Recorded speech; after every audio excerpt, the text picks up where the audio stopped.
I'm Brian Scordato, and this is the Idea to Startup podcast brought to you by Tacklebox.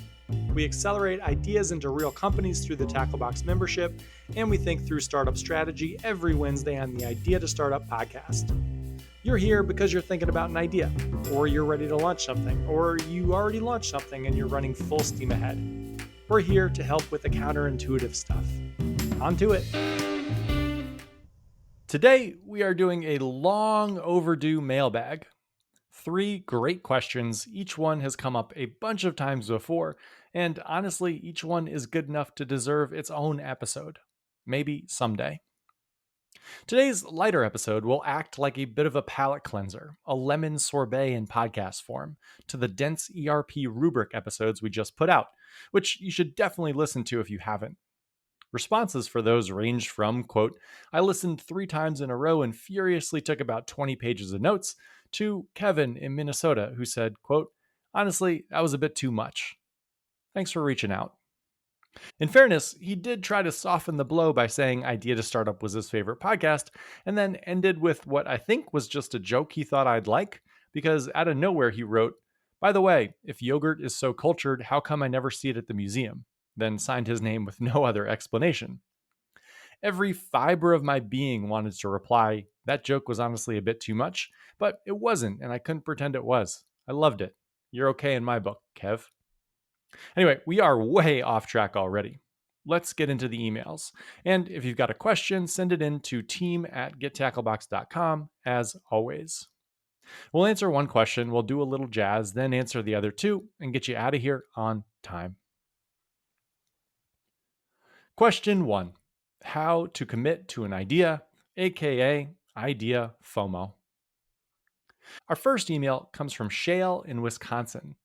Shale writes, Hi, I'm having trouble with something you talk about all the time, committing to an idea and sprinting on it for a set period of time. I've got a few ideas, but I don't really like one any more than the others. Honestly, I think they all could work. So when I try to focus on one, I have this heavy feeling in my gut that I'm missing out on the others, like idea FOMO. So I always wind up kind of doing a little bit of work on each idea each week, and I don't end up getting anywhere.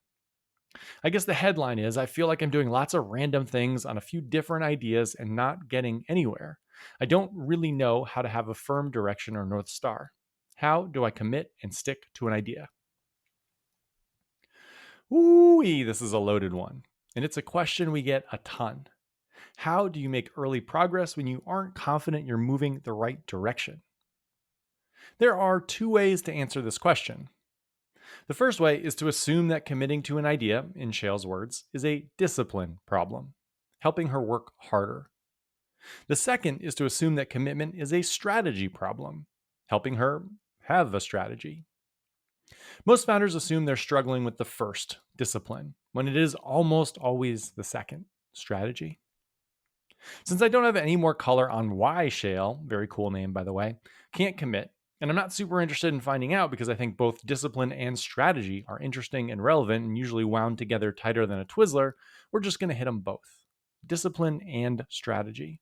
The 2 levers of a successful anything. Each has a story and a framework. So we'll start with discipline because it's quicker and relatively straightforward. Although, as usual, a few parts are counterintuitive and trip people up. Let's jump in. Discipline. For Shale to be successful, she'll need to put her head down and sprint on one idea for long enough to feel the weight of it, to feel the idea sand between her toes, to understand the nuances between customers and their specific problems, to form opinions on the way customers solve those problems now, to create relationships with people up and down the trust stack to see how hard customer acquisition is going to be, to find out where her customers hang out now, both digitally and physically, to know what wild success looks like for them and how they're going to measure it, to see who motivates them. Remember, people are motivated by envy, not greed. And to find a way to reliably find 20 potential customers in a pinch. In short, Shale needs depth. If you don't show up to your idea with depth, often referred to as domain expertise, you've got to earn it through interactions with your customers. This will help you find a secret, the thing you know that everyone else doesn't that anchors your business. Every business that works is based on a secret, and finding it takes time and digging and effort. It takes discipline. You never know when a secret is going to show up. We've had founders run 10 totally surface level customer interviews before the 11th one blew their mind. We recently had a founder run 50 customer interviews with coffee shop managers that went absolutely nowhere before they shadowed a manager for a day and uncovered an insight that's allowed them to build a very useful service over the last 6 months. Discipline helps you wade through the early days because you won't have signs telling you that you're close to that aha moment. Discipline requires two things: levers and hooks. And with that, let's tell a story. I'm training to run the New York City Marathon again, and the plan is for this to be the last time. There's an aggressive time in my head I want to beat, and when I beat it, hopefully, I'll move on to a hobby that doesn't require me to fling a toddler and a baby on my wife for 3-hour training runs every weekend. The past few weeks, I've been trying to pick the right marathon training program, which feels a bit like trying to pick the right cereal at the grocery store. There are hundreds of options with totally superficial differences. And then, a few days ago, one program leapt off the page. Nearly every program I'd seen to this point talked about helping you hit a goal time, and their specific mix of long runs and short runs and recovery runs and fartleks, an actual thing, would be better than someone else's mix of those because of whatever.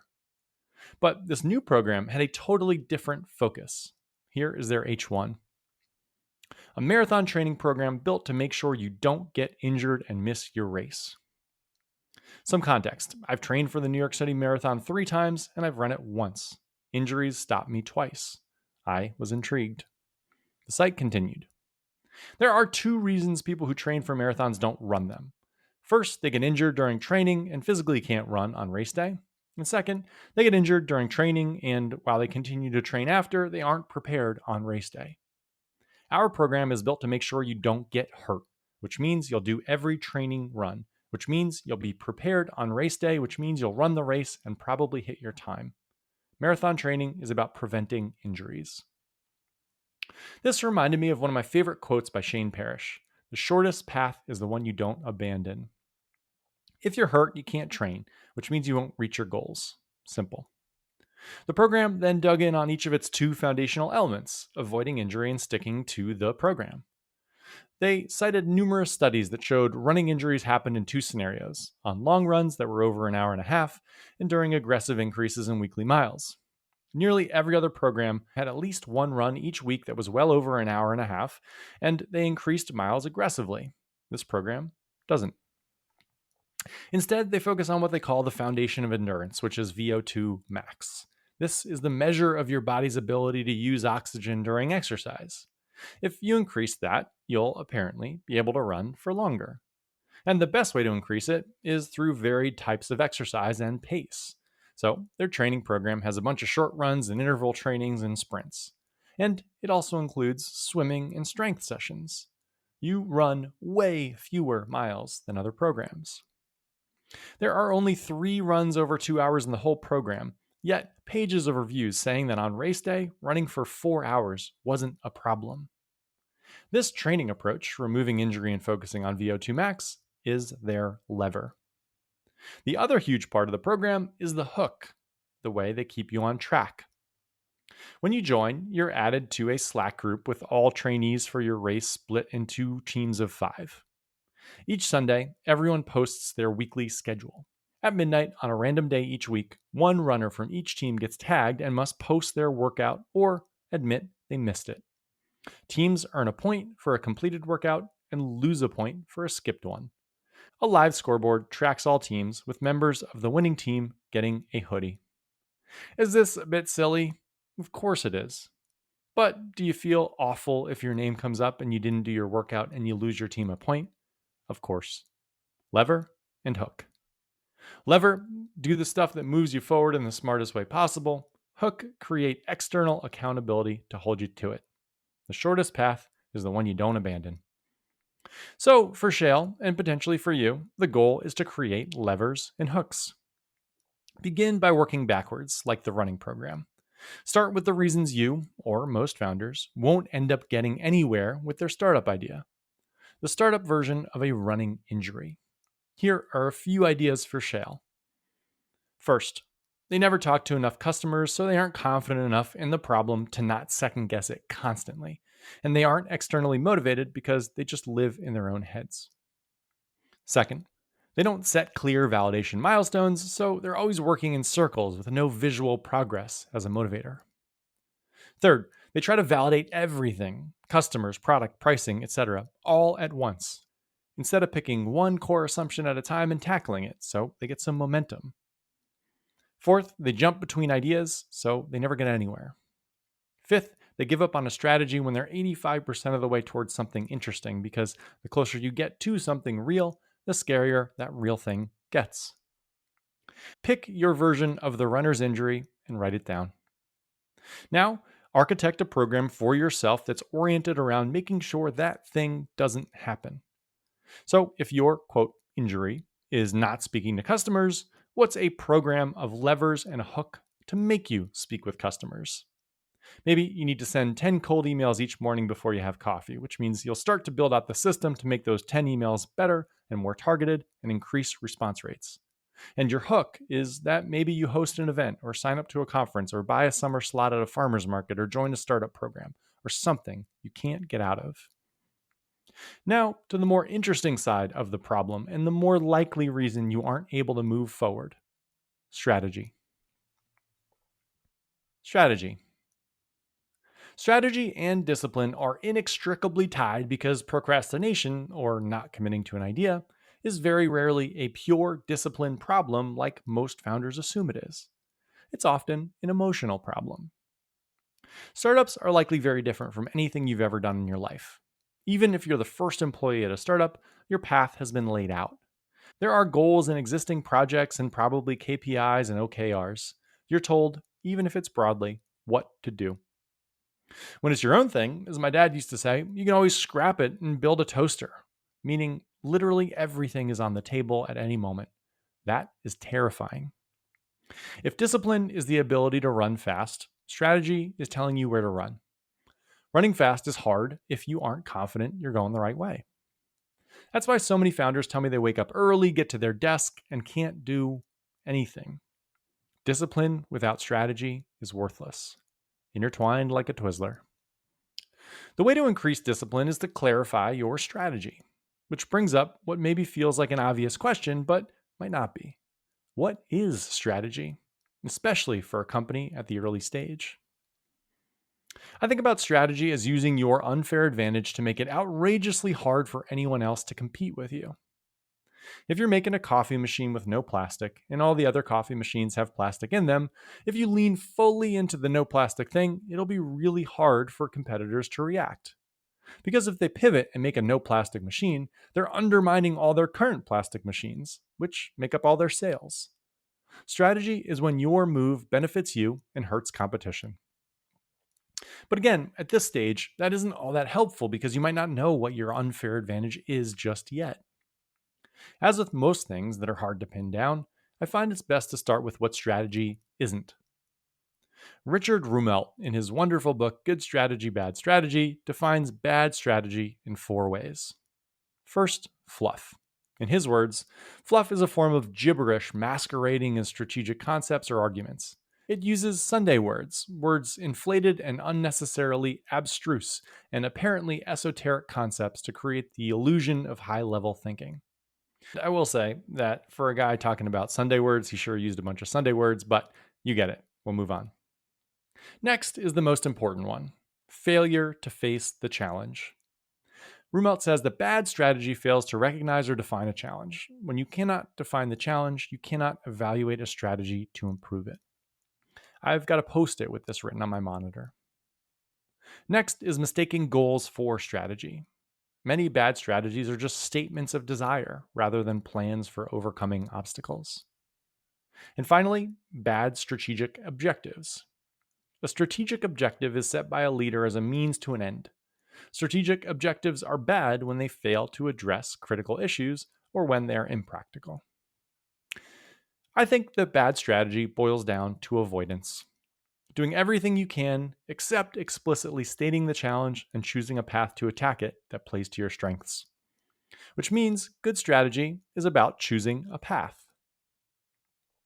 Rumelt helps you choose that path with a framework he calls the strategy kernel, made up of three parts: diagnosis, guiding policy, and coherent actions.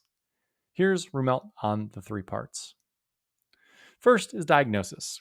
A good diagnosis simplifies the often overwhelming complexity of reality by identifying certain aspects of the situation as critical. Next is guiding policy, an overall approach chosen to cope with or overcome the obstacles identified in the diagnosis. And finally, coherent actions. These are steps that are coordinated with one another to work together in accomplishing the guiding policy. This is a somewhat verbose way of saying you have to identify the real obstacle, pick an overall approach to attack that obstacle that plays to your strengths, and break that approach down to bite-sized bits. Rumelt's strategy approach is effective for your actual business as well as your approach for validating and developing a hypothesis around a business idea. Here is what it might look like. First, diagnosis. You'll need to clearly define that real challenge here. And the challenge, almost always, is something like, I don't have enough conviction about my idea and what I'm supposed to do next. Some questions that might help are things like, what's the actual obstacle preventing progress? Or what characteristics would an idea I was confident was worth pursuing have? If you've got challenges with a specific idea, that works too.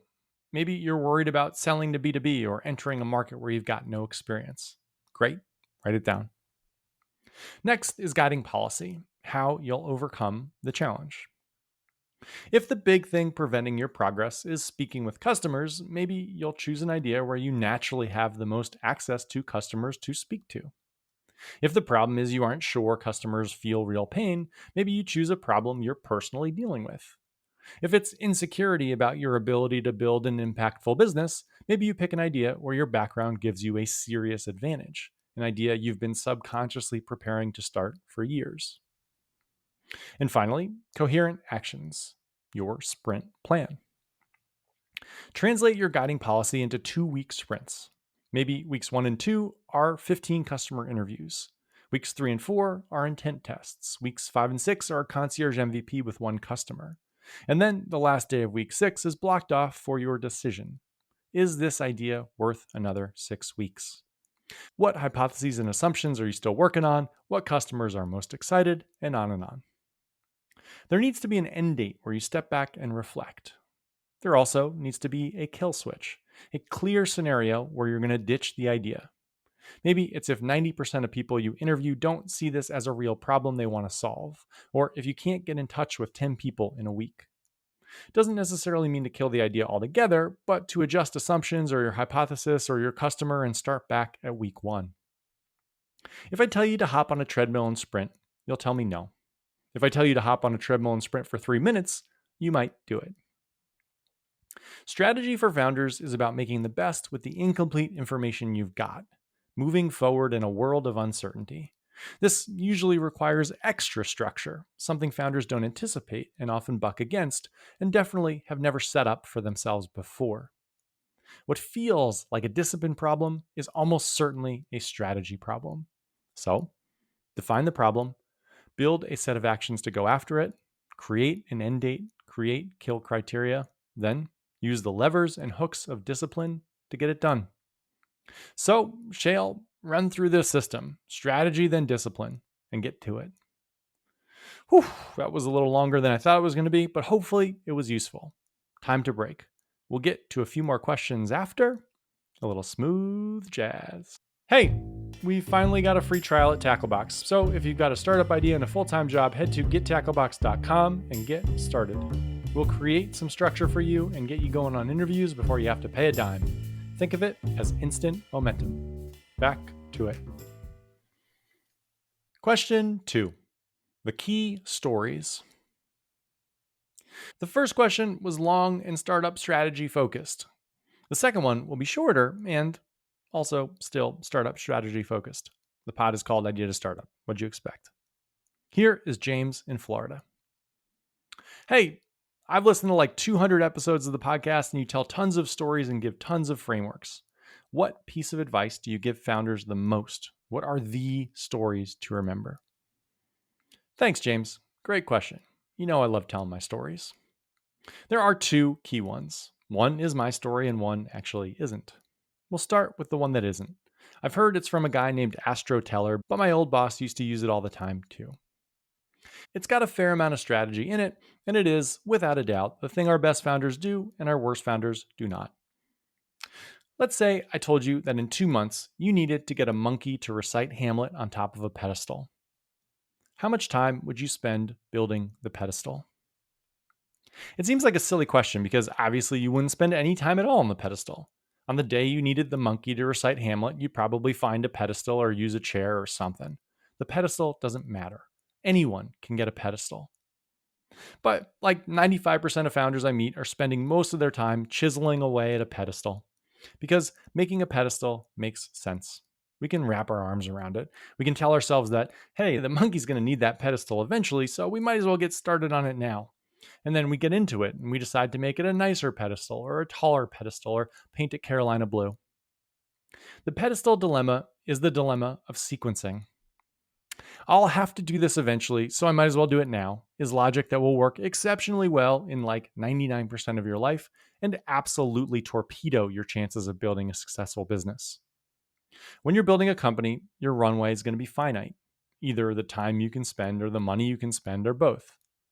If a business is made up of 1,000 components, 995 of them won't have the potential to create any separation or contrast between you and a competitor. 5 will. So, obviously, you should spend absolutely all of your time on those 5, especially early on, because what you're testing in the early days is your hypothesis that one of those 5 is actually a driver of contrast. So, spend all your time on it and see. When I meet with founders at Tacklebox, it's pretty common for me to say, you're working on the pedestal. People immediately know what I'm talking about. If you're building an AI tool that'll help restaurants source sustainable seafood, and you spend literally any time on the UX of the tool early, you're working on the pedestal. The only thing that matters is finding restaurants that currently struggle to source sustainable seafood. And not just struggle, their whole business is being held back because they cannot source sustainable seafood. This is their top priority. If a restaurant doesn't see it as a top priority, they won't be your first customer. So find someone else who would immediately see enormous value from sourcing sustainable seafood and understand their process. Then, and only then, find suppliers who can help solve that customer's problem. And never, ever write a thought piece about sustainable fishing practices and post it to LinkedIn. Anyone can do that. Not anyone can dig in with customers. So, for your business, what's the monkey and what's the pedestal? What's the hard thing other people won't be able to do? Are you spending 99% of your time on it, or are you making pedestals? The second is my story, and the framework is called Sell the Position. And this one comes up every single week. I'll link to the longer story in the show notes, but the short version is that the wealthiest guy in my town growing up got that way by, in his words, selling the position. He worked at a hedge fund and had a few traders underneath him. He was small potatoes to start. Whenever any of his traders had positions that had gone sour, they'd show up in his office and try to convince him that it wasn't time to sell that position yet. The company would turn it around. For years, every time this happened, he'd make the decision. Did he believe that, say, Apple stock was going to make a big turnaround or not? Then, one day, he changed his approach. Now, every time a trader showed up and said that, say, the $5 million of Apple stock they owned, which was currently down 10%, was about to turn around, he told them to sell the position. Sell every dollar of it. The next morning, he'd give them back those $5 million and say if they wanted to, they could buy back their Apple stock. Or they could buy anything else. 99% of the time, they bought something else. The spell had been broken. He rode this approach all the way to the top, eventually becoming CEO. I'm pretty sure that most of the things you do each day, we do each day, I'm no exception, we do because we did them yesterday. If we were picking from all the infinite options available to us, we'd choose to do something else. But we suffer from loss aversion. We value what we have 2x more than what we don't. Until the spell is broken and we don't have that thing, we can't make decisions clearly. Sell the position works best for early stage founders outside of their business, looking at their non-startup life and figuring out where they can free up space. Would they actively choose what they spend their time on now from a buffet with lots of other options? Monkeys and pedestals and selling the position get used every week. Oh, and I just thought of one more bonus one. This is much more of a prompt, but I think it's as helpful as a prompt can possibly be. And here it is. What would a customer pay you $10,000 for? This works for businesses that sell $25 winter hats or $5 lattes or $500 software services or $2,500 consulting packages, though that's probably the upper limit. If you charge more than $2,500 for your product, change that number to $50K or $100K. The number should feel strikingly high. So you're selling $5 lattes. What would a customer pay you $10,000 for? This is a great way to think about who really values what you make. Good question, James. On to the last one, because this episode's getting a bit long.